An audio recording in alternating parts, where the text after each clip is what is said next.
I'm Anthony Wright, and I'm your co-host today on the Living Conversation with Adam Dietz. and Adam. Before the break, we were talking about this idea of heart mind, zen mind, and beginner's mind, but you suggested that uh, in order to anchor this in critical thinking, that we go back to the Great Learning. So, how do you incorporate the Great Learning? Yes, so contemplating on make your thoughts sincere. So that this is thinking, and I know maybe different translations, but to me, it had the word thinking in a translation that I am most familiar with. So you have two type of movements in the Great Learning. One is going out into your family. So Confucian philosophy, this is like righteousness. Oh, okay. One is your own mind. You cultivate your humanity in your own mind. So when we talk about cultivate yourself, is at the nexus of both. Cultivate yourself, you can go out into the family, or you can go inside into rectify your mind. Oh, right, right. So rectify your mind, how do you do it? You make your thoughts sincere. How do you make your thoughts sincere? You extend your knowledge. Yeah. How do you extend your knowledge? You investigate things. Now, this investigate things, I teach the students, this is actually very similar to science. Science, you examine. Yeah. Yeah. So very deeply investigate. Or Socrates, examine life. The examine life is worth living.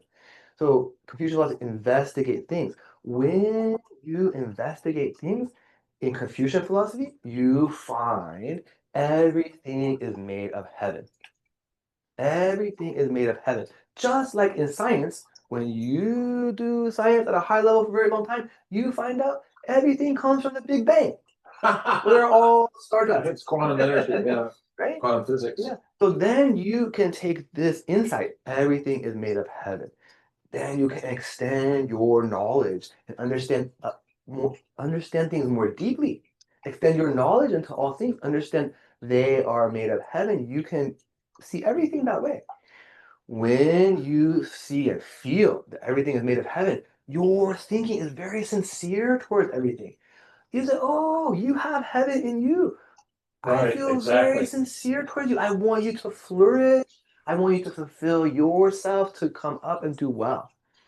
This sincere thinking is a correct mind. You rectify your mind is a correct mind. You're not thinking about things, take a profit, manipulate. You just want all things to flourish. This is a correct mind.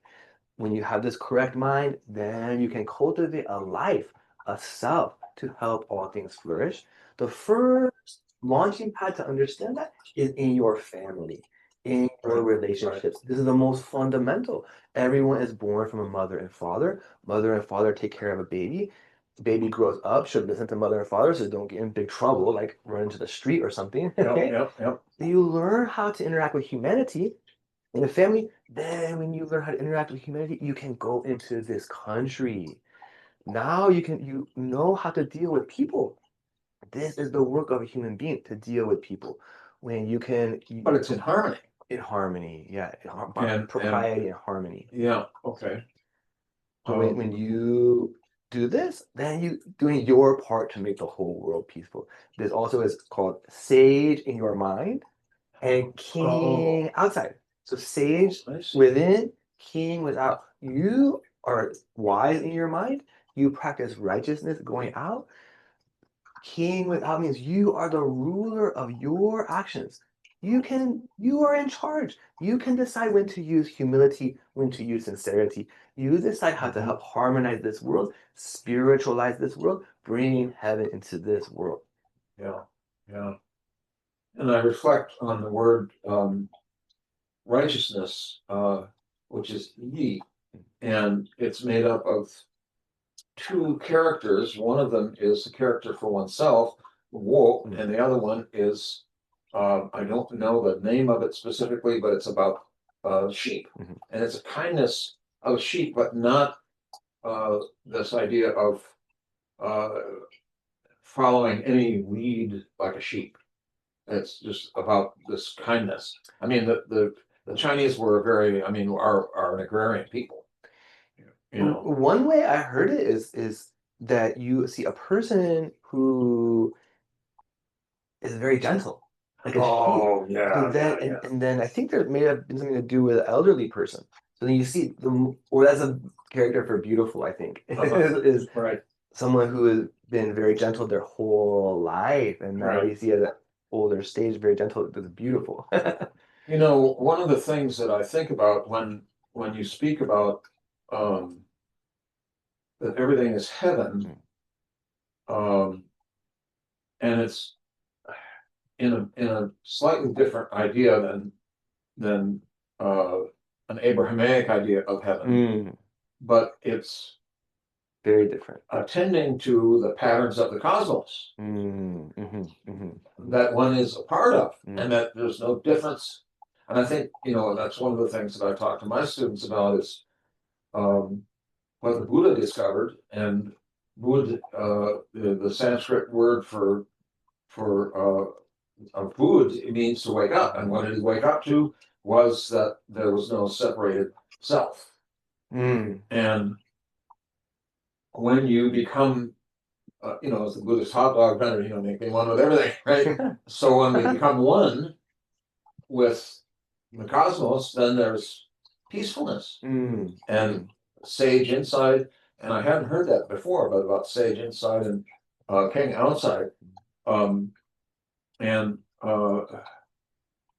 how do people, and particularly these 18 and 19-year-old people, know what to study, what to look at? Where do they begin? Or what do you talk to them about? Because I would imagine that um, our listeners would wonder where do we begin with this? So we just talked a good deal about Confucianism. Right. So last time we also mentioned Ox Mountain about the good nature of human being. So this, I think, is very relatable, accessible for students, for people yin and yang is also very relatable, accessible for people just use to harmonize. Then we enter into a self-cultivation. How do you get your mind this way? So we enter more into Lao Tzu. And before you mentioned Lao Tzu, the function of the Tao, function of the Tao. Right. So we talk about the movement of the Tao and the function of the Tao. Function of the Tao we talk about in class is actually you just empty your mind. Right. Right. You, because the function of the Tao is weakness, weakness. And most students end up, taking something from this. Oh, I have some weaknesses. It's okay to make mistakes. Okay, this is a good way to look at Lao Tzu. But really, this weakness is very high level. When you weaken your own mind, you weaken your own desires, you decrease your own ego.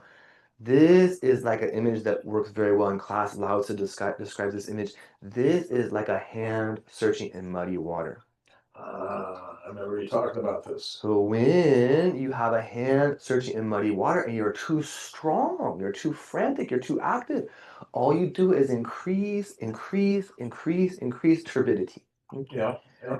When you make an effort to practice weakness, the function of the Tao, to let your mind settle, to let your mind, your will, your ego, your desires to settle, then you can have clarity, just like the water allows all turbidity to settle, then you see the clear water.